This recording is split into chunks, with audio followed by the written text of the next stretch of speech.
Good day, everyone. This is Lungani Ndumiso Dlamini, a student at Mill Park Business School, and today I will be breaking down the essay that I've just concluded, which focused on the anticipated impact the downgrade will have on South Africa's foreign direct investments and the country's ability to achieve macroeconomic objectives.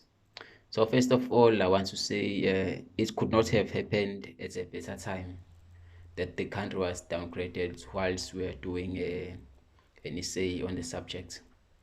So by foreign direct investments, we mean when a foreigner or a company, could be a company, an individual decides to invest directly into another country like South Africa. For instance, the Chinese would buy 10% shareholding in a South African company or invest above that amount, this figure in a South African company.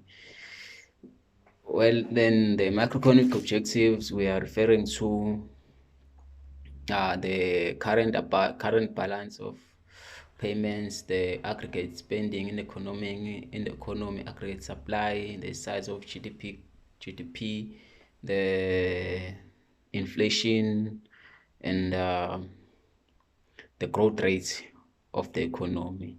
So what I've gathered during this assignment is that when a country is downgraded to junk status, its foreign direct investments don't necessarily suffer, at least in the long run.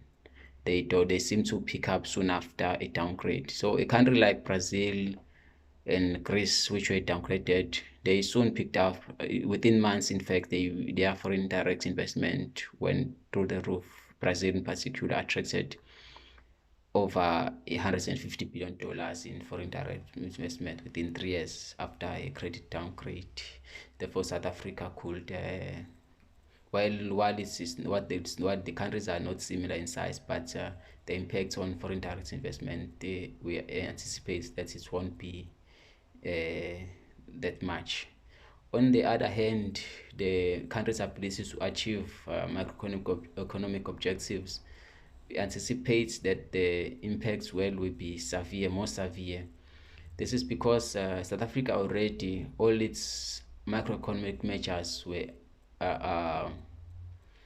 out of what of government range, excluding the inflation, which was within the 3 to 6% range. But current balance of payments is way above the 2 to 3%, which the government recommends and other international players recommend as within the manageable range. Unemployment was high. Debt for a country like South Africa, it's a bit high. The exports to an import where, while there was surplus there, the current balance of payment really was the pain of our country's economy. So the impact on that one would be very severe, particularly since lots of people depend on government through social grants, schools, health.